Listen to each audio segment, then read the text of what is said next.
Hi there folks, my name's NovaWing24 and welcome to another edition of the NovaWrap, your one-stop location for your simulation release news and goings on from the week that was. So here we are back once again for another exciting episode on Sunday the 25th of November 2018, and I do want to say thank you very much to everybody for your patience while I was off competing competing and completing successfully, obviously, my first Ironman in Cozumel in Mexico last weekend. Thank you very much to everyone and for the messages of support I received. It was most appreciated.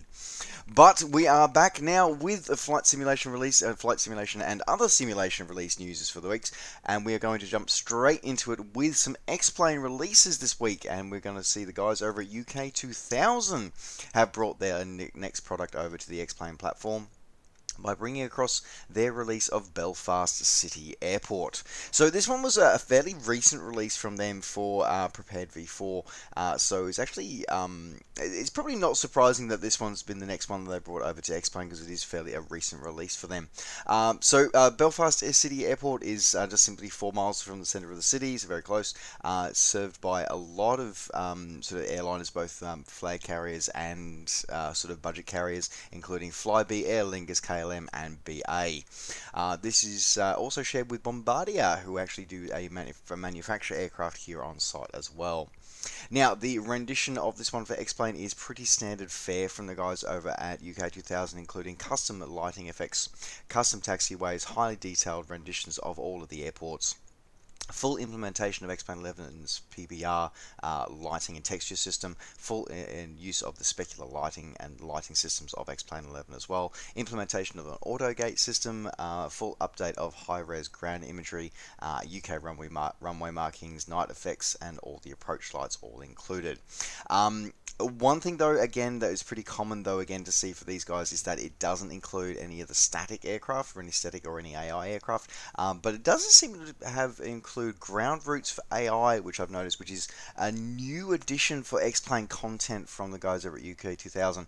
So I'm assuming that's to do with AI vehicles moving around. There's no word on whether or not it is is compatible with the World Traffic add-on, though.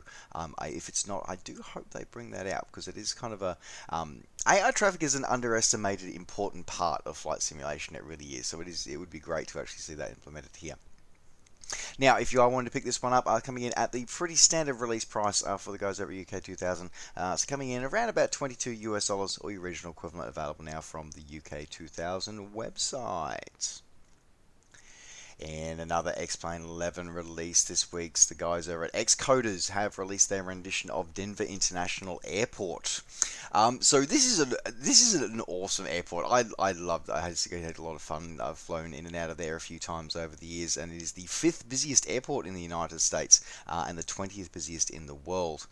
It is also the largest. I didn't realize this. I actually thought it was not the largest. I actually thought LAX was bigger. But by area of land cover, it is the largest airport in the world, with 6 runways, including 5 of which are over 12,000 feet long.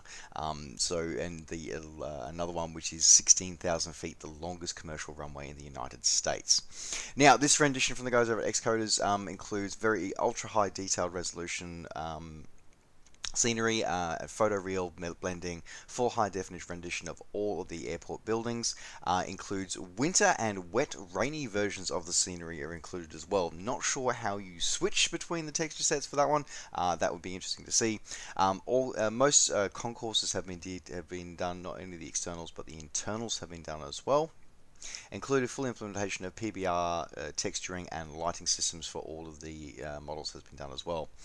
They've also included a large amount of ortho for photoreal scenery for the airport and surrounding area, including they've also cleaned the photoreal as well, so actually where they have the 3D models of aircraft or vehicles on the ground or bridges and stuff like that, they've actually removed that from underneath the photoreal, so they actually do just have that, which is a pretty it's again one of those underestimated important attentions to detail that's great to see. Now, what they do have as well, they do have full support for World Traffic 3 routes, full implementation of animated jetways using AutoGate, full implementation of car traffic using the ground traffic plugin, and a variety of native ground services are included as well. A custom terrain mesh has been included as well for Ortho for XP as well, including the under and overpasses for the roads in and around the airport, as well, and sloped runways and taxiways and ditches on the airport as well. So lots of stuff going on here as well. Now, what is interesting, and this is apparently the developer Xcoder is claiming that this is a first for X-Plane, is they've added in a Sound XP plugin, which at the moment seems to be exclusive to the Windows edition of this airport, which includes a set of ambient airport sounds which are played back based on your location at the airport. So you'll be able to listen to sort of announcements within the terminals, sort of various sort of sounds and things that you hear within the terminals. You will hear sort of trucks and traffic coming past as they drive past sort of ramp areas, and you'll be able to hear sort of traffic speeding by the highways on the land side of parts of the airport. So very interesting, this one. Reminds me a bit of the sort of living with sort of some of the sound triggers and stuff that a lot of the Orbix airports have for prepared scenery, for ESP platform scenery. So yeah, it's interesting that it's over in X-Plane 11, and great to see the guys from Xcoders actually doing some exploratory development for that. So if you guys wanted to pick this one up, you can pick this one up, available now for $28 US, or your regional equivalent, available from the xplane.org store. Moving out of the X-Plane 11 world and moving into the ESP platform world, starting with the latest release from the Malaysian Flight Sim Group. So their latest release is they moved over to Canada for their latest release, for the release of St. John's International Airport, which is located in Newfoundland, Canada. So it is an international airport, so the northern limits of the area, and serves the metropolitan area of St. John's and the Avalon Peninsula. Now, this is a highly detailed rendition of the airport. Now, what makes this interesting as well is that not only does it supports a wide range of platforms, and I always have to give the Malaysian Flight Sim Group credit for this, I really do, is that they develop not just for one platform too. They cater for everybody, including FS9. So this one purchase is able to work with both with all of FS9, FSX, F16 edition, prepared in all its glory and all its different versions. And it's all part of that is one setup as well. Now, this includes all major airport buildings in high-resolution 3D modelers and high-resolution texturing. Includes a slew of photoreal of the airport and the surrounding area of Newfoundland and Labrador area. Includes autogen trees over the photoreal terrain, and the custom airport ground poly and terrain mesh included as well. Now, it does include static aircraft and static vehicles for the airport, as well as a static jetway and dynamic lighting for prepared V4 as well. Now, the only thing that I was sort of a little bit intrigued by with this one was the fact that they've only tested it with default tuning, which I suppose is all they have to do. But it's interesting that they specifically state that it's not tested with FTX and Orbix, which is interesting considering it's pretty much become community standard. So it's very interesting that they don't test against it. So I was a bit surprised by that, but anyway. Otherwise, as I said, very interesting, great little release. As I said, it covers across all the different platform releases, looking pretty good, coming in at around about $18 US, or your original equivalent, available now from Sim Market. In another ESP platform release, the guys over at SX Airport Design have come up with their rendition of William P. Hobby Airport, the airport that services Houston. So, it's currently situated about 7 miles from the Houston city centre. It is the city's oldest commercial airport, and the airport has over 6 million passengers transiting through every year. Now, primarily it is a domestic airport, but it has its large expansion did include international capabilities, so it is able to now offer international destinations as well. So this is a highly detailed rendition of the airport, including all airport buildings as it currently appears at the middle of 2018. Including the new international terminal extension, includes 2 feet per pixel seasonal photo scenery. It looks like 2 seasons at the moment, so it looks like summer and winter. Includes also the parts of the city of Houston are included as well, not just the airport. Includes custom night lighting, custom taxiway signs and ground textures, and a variety of AI models, static models, both aircraft and ground equipment. So overall, looking pretty good, pretty interesting. Fully compatible with all of the ESP platforms, so F6, F6 Steam Edition, and Prepared in all their various formats. Though they do point out that the Prepared V4 version has a separate custom modeling, so you should have some high res stuff with that one. Now, if you are wanting to pick this one up, this one's available for $25 US, or your original equivalent, available now from Sim Market. And the next ESP platform release, the guys over at Colsimmers have this is their first release with their up and coming developer. And they've released their Santa Marta or Simon Bolívar Airport in Colombia. Now, this is a prepared V3 and V4 exclusive, so not for F6 or F6 Steam Edition, but it is for prepared, and both of the main versions, the latest versions, are prepared. So this is a highly detailed rendition of the airport as it appears in 2018, including full custom ground texturing, custom airport buildings of all of the airport buildings, custom jetways, which are fully SODE and compatible with GSX Level 2 as well. It is a very beautiful, picturesque part of the world as well, with a very interesting approach with a mountain range just behind the airport. So a lot of stuff going on here, complete with some helipads, so they'll keep the helicopter simulator pilots happy with this one.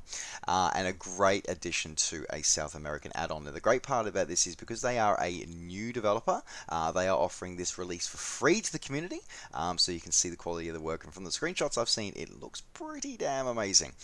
So this one's being hosted by the guys over at FS Elite at their DC Tory website. So have a check out, link will be in the description down below, for the wonderful price of free. In another gift to the community, the guys over at On Final Sceneries have released their rendition of Castellón Airport.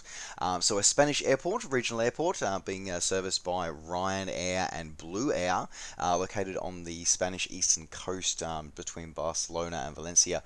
This is a hub, as I said, for the low-cost budget carriers. Now, this one offers a full, highly detailed rendition of all the airport as it appears in 2018, including custom 3D modeling and high definition textures of all airport buildings. Includes full sets of day and night textures, full implementation of photoreal scenery for the airport and surrounding areas as well, hand placed vegetation and surrounding autogen scenery, as well as custom taxiway signs and ground markings, and full implementation of dynamic lighting. Now, this one is a prepared V4 exclusive release, and also coming in at a gift to the community for the beautiful price of free, available now from the On Final website, available now. Moving out of the ESP platforms and moving into the world of the DCS with another gift to the community. This one has been talked about for quite a while and is absolutely amazing. It is the A4E community mod. Now, this is a beautiful aircraft. I love the A4. I have a very special spot in my heart for the A4. I just think it's an awesome aeroplane. And it's been really great to see this aircraft be brought to life in DCS, and come up to the absolute amazing level of detail that DCS requires and encourages, and also being released for free. So this has been developed by a team of developers that have been working on this for many years, and it's been a long journey for them. They've had a lot of challenges, including, sadly, the passing of their lead developer, their lead coder, sadly passed away during production of this and did not see it. So it has been, but the team continued working on it, and they have continued going on, and they have released it now, and it is looking absolutely beautiful. Not only do you get a fully active implementation of the aircraft with fully functional air-to-ground radar, a carrier landing and carrier takeoff systems, as well as ground operated, like normal ground operations, custom theme music in the actual menu as well. Like, this is everything that you get as part of a payware developer. You get this payware module for DCS. You're getting this as part of this one.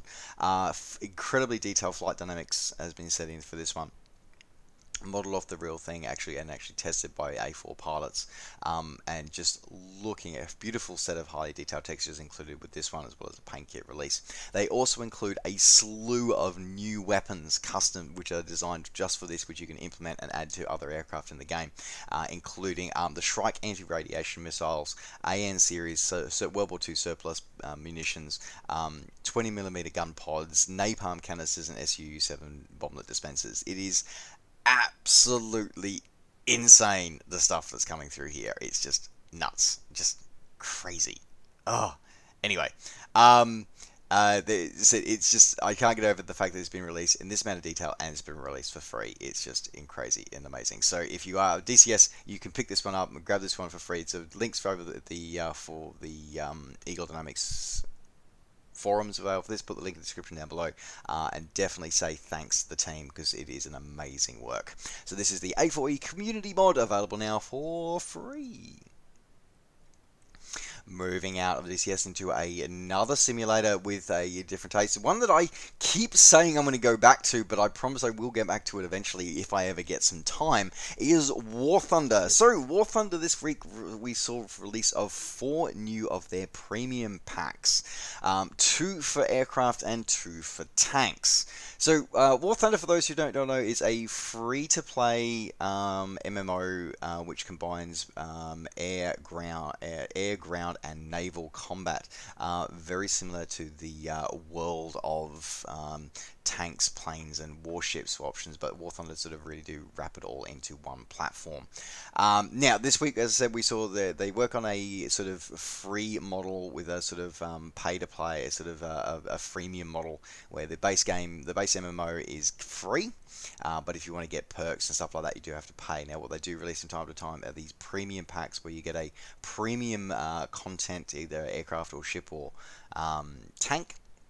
And also you get access to the premium account as well for 15 days, which is a lot there.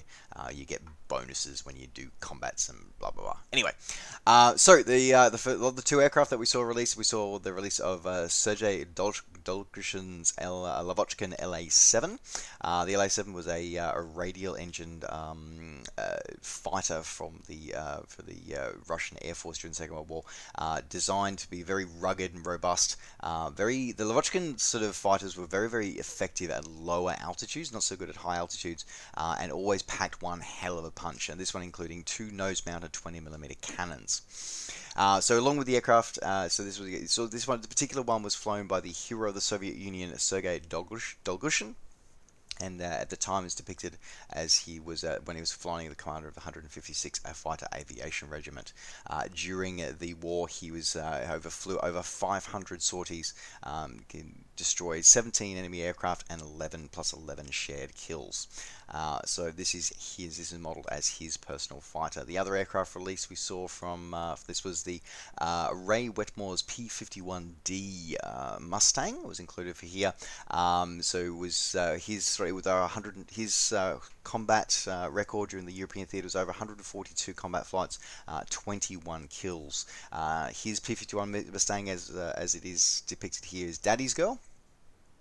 And as was one of the later series of the D Mustangs, which of course had the beautiful bubble canopy, very highly visible, and one of the most iconic aircraft of the Second World War. The ground aircraft the ground aircraft. Oh dear God! The tanks that are available for this one, for those who prefer to drive targets. The first one we saw released was the M18 Black Cat. So the M18 Hellcat.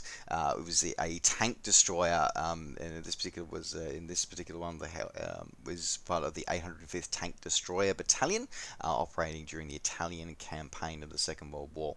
The M18 was part of a tank hunter sort of type of vehicle, where it doesn't actually have a moving turret.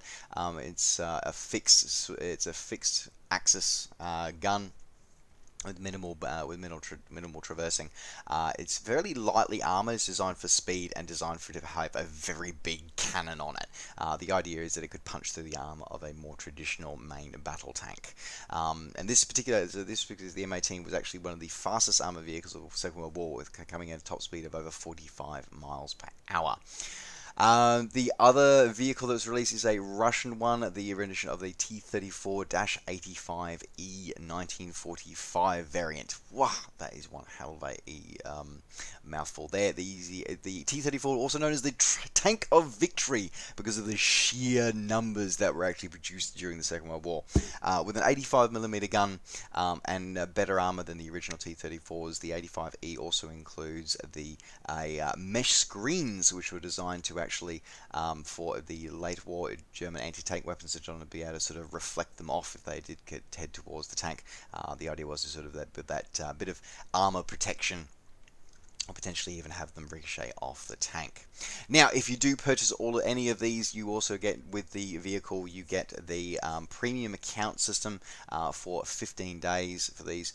The premium vehicle itself gives you extra research points and silver lions, basically the in-game currencies that you get with that for these ones. Now, these ones coming in for a range of price, coming in between 25 and about $30 depending on which one you pick. Available now, interesting enough, either available through Steam or through the store in game. Normally these are available on the actual War Thunder site, though they don't appear to be released on the War Thunder site as yet. So I'm sure we'll see them come there. Otherwise, as I said, they are available for purchase in game, available now. Moving on to a completely different simulator now, into the world of Train Sim World. So Train Sim World saw the release of their latest scenario content coming out this week with the release of their Long Island Railroad, the New York to Hicksville route add-on. So this is another route add-on for Train Sim World, and comes in with a vast amount of detail here. So this is a 42-mile route for the Long Island Railroad, extending from New York's Penn Station through to Hicksville in New York. This route also includes the Atlantic Terminal in Brooklyn, Long Island City Station, and all 26 of the LIRR stations are included. Not only do you get this in this beautiful, exquisite high detail and high graphical content, you also get a highly detailed rendition of the M7 EMU for that the railroad operates. One of over 800 that they do operate. Now, this includes not only is a full open roam and open world experience, it also gives you 5 detailed and engaging scenarios for this route, along with authentic sound systems, sound recordings, and sound replications of the EMU and the surrounding area. A feature-rich driving cab, true-to-life performance, and a full, highly detailed professional animation and systems modeling included as well. But you do also have a way you can also access tutorials are included to get you started, and a 24-hour service mode timetable version is included. So this is coming in at it's a pretty standard price for these guys, coming in at around about $30 US, or the original equivalent, available now on Steam. And I'm still not a hugely fan of the acronym for this, but in Fishing Sim World, the new FSW from Dovetail Games, they've come out with their latest content release, with their release of their newest fishing area, that of Lake Williams in California. So this is the latest in their release of DS, and the first in their major lake releases. And this one comes out is modeling a lake in California with a stunning backdrop of arid land and forest-covered hills. Includes the rocky islands at either end of the lake, as well as the main open waters of the lake, with over 2,000 acres of lake, as well as the 7 species of fish, including 2 brand new species of fish. The botted sea bass and bluegill are all included with this one. Now, this is the first major DLC. This is the first DLC that they've actually released for this one. The first new sort of scenery that they've come out with, and looking pretty impressive for these guys. Again, the graphical model for Fishing Sim World does look pretty awesome. Definitely an upstep on the original Eurofishing. This one's coming in at around about $10 for this one. Now, what's interesting is that this is the first of 4 confirmed DLC that's coming out for Fishing Sim World. And what they've done is they've also released the Quad Lake Pass, which allows you to actually get not only the Lake Williams but also the 3 future lakes that are coming, that are planned for release for Fishing Sim World. So if you're wanting to sort of pick up all of the lakes, both Lake Williams and all the others as they are released, you can pick up that one. It's coming in. That's coming in at about $35. So basically you're buying 3 getting 1 free if you go in and get the Quad Lake Pass. So this one's available now on Steam.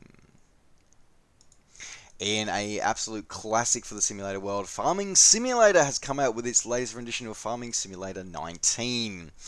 So the staple release from Giant Software has been rebooted once again for a new year, with their claiming the most deepest and most complete farming experience ever. So this comes through with a slew of new American and European environments and maps for you to be able to cultivate the land on. Also get new machinery, new licensed vehicles, as well as new crops including cotton and oat, new livestock as well. For this time you actually have horses, so you can actually go out and ride horses around your property and expect it instead of being at the back of a vehicle, which is kind of cool, kind of realistic actually, which is nice. So you've also had a whole slew of new vehicles, including, for the first time, officially licensed John Deere vehicles are included with this one as well. Otherwise, pretty much the same thing that you come through here. What's interesting though, and I think this was a release in Farm Simulator 18 as well, is that you do have it can actually have online co-op of up to 16 players actually sharing the same farm, which is kind of cool, kind of interesting. So if you want to put one of these picks one up, coming in at a surprisingly not bad price of about $35 or your original equivalent, available now. And rounding out the simulation release news for this week, the guys over at Immersive VR Education have rebooted their classic title of Apollo 11 VR HD. So this was actually a launch title for the HTC Vive and the Oculus Rift. So it was a very big deal when it first came out, and it was very, very well done. So they've actually now gone back and they've rebooted it. It essentially tells the story of humans going to the moon and get to experience some various different levels, whether you be actually sort of take control of the command module, or whether you can sit back and just enjoy it as a sort of immersive story. They've gone through and redone all of the assets, all of the texturing, all the graphics, and so to make it absolutely even more detailed than before. They've also now added in Windows Mixed Reality support now as well. So pretty cool, pretty interesting. Again, I don't have VR as yet, so not a title I'll be picking up, but for those who do have it, I think this is one that you want to grab. Looking pretty awesome. You can pick this one up. There's no word on if you do have the existing VR, whether or not you get a discount to upgrade to the HD version. Though if you are a new purchaser, you can actually pick it up and actually get the original version for free as well. So that's a pretty good deal anyway. Otherwise, if you are a new user, you pick this up for around about $10 or your original equivalent, available now on Steam. And that rounds out the NovaWrap for this week. Thank you very much for joining me. Don't forget, as always, to like the video and subscribe to the channel if you're enjoying these videos and want to see more. And of course, you can always catch up with me and all the things I'm up to between videos by finding me on Facebook and on Twitter. Just search NovaWing24. Alright folks, thanks very much for joining me. Take care, safe skies to all, and we'll see you next time. Bye for now.